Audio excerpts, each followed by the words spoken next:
Ce point de presse se déroule également dans une conjoncture marquée par une situation économique et sociale des plus difficiles. Vous savez qu'à nos frontières nord-ouest africaines, pour parler de Guerguerat, il y a un blocage d'entrée des produits, des denrées de première nécessité dans notre pays, ce qui est la cause d'une flambée des prix, particulièrement pour les légumes et les fruits. Mais ce qui se passe dans cette frontière nord-ouest africaine, ce n'est pas seulement qu'un problème de denrées bloquées, mais ça soulève ou ça souligne ou ça rappelle la crise du Sahara qui n'est toujours pas réglée. Nous souhaitons en tous les cas que l'affaire ou le problème du Sahara puisse être réglé dans les meilleures conditions, si possible dans le cadre d'un consensus régional maghrébin.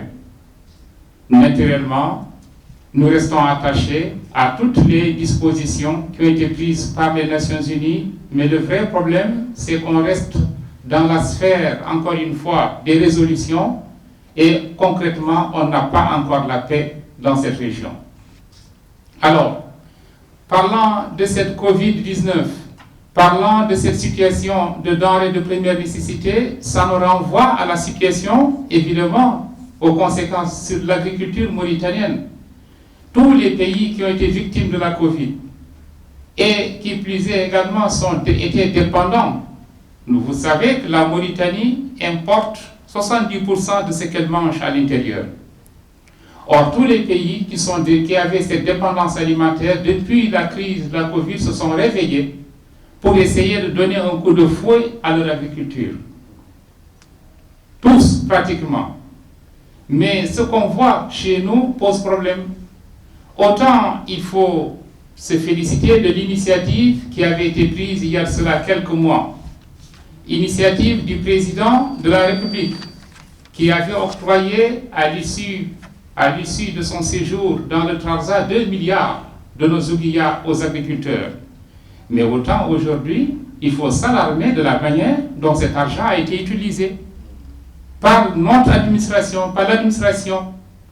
Encore cette administration de magouille qui fait en sorte qu'on a laissé sur la rade 3000 paysans organisés en coopérative. Cette situation est anormale. Elle interpelle les autorités au plus haut point, aux plus hautes positions de l'État. C'est pour dire simplement que la situation économique et sociale, elle est également aggravée aujourd'hui par les problèmes d'insécurité que nous vivons, notamment dans les quartiers populaires. Et je pense qu'il y a là aussi un laxisme de l'administration et elle doit se secouer, elle doit se réveiller pour faire face à ces fléaux, à cette crise. Nos familles ne dorment plus en paix, particulièrement dans ces quartiers considérés comme populaires, déshérités, etc. Je voudrais enfin évoquer également la situation politique du pays. Vous savez que la CVE avait dans son programme 2019 d'organiser des assises sur l'unité nationale et la cohésion sociale, d'organiser également une marche contre l'exclusion.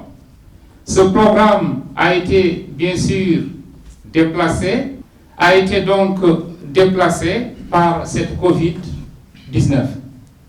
Mais nous restons tout à fait attachés en tant que CVE à l'organisation de ces assises et de cette marche. Voilà pourquoi nous invitons encore une fois l'ensemble des forces vives, le pouvoir lui-même, pour qu'ils prennent cette initiative. Nous n'avons pas de complexe de droit d'auteur. Ce qui est important, c'est qu'on aille au fond des choses. Ce qui est important, c'est qu'on ait un dialogue, un triple dialogue, j'allais dire, un dialogue national, un dialogue politique, un dialogue social, parce que c'est cela qui conditionne la stabilité dans notre pays. C'est ce dialogue qui conditionne également la paix dans notre pays. C'est ce dialogue qui conditionne également le développement et la démocratie. Voilà pourquoi nous invitons l'ensemble de la classe politique, des forces vives, pour faire de la question de l'unité nationale de ces assises une ardente obligation. Enfin, je voudrais également rappeler que durant ces 2 dernières semaines ou ces 3 dernières semaines, l'Ouest africain a vécu des drames avec l'immigration clandestine. Nous ne pouvons pas nous taire parce que nous sommes tous écœurés par ce phénomène. Nous avons tous été choqués par le nombre de morts qui atterrissent sur nos plages. Et il s'agit là d'une question qui interpelle au plus haut point les principales autorités également ouest-africaines. Ce n'est pas, encore une fois, un problème qu'on peut régler à l'échelle d'un pays. Mais il faudrait se retrousser les manches. Il faudrait se retrousser les manches et prendre à bras le corps cette question de l'immigration clandestine et qui fait que la jeunesse africaine est en train d'être décimée. Nous pensons en tout cas qu'il y a là quelque chose à faire dans un cadre, je dirais, régional, voire continental. Mais c'est un vrai problème avec cette érosion, évidemment, de nos forces vives.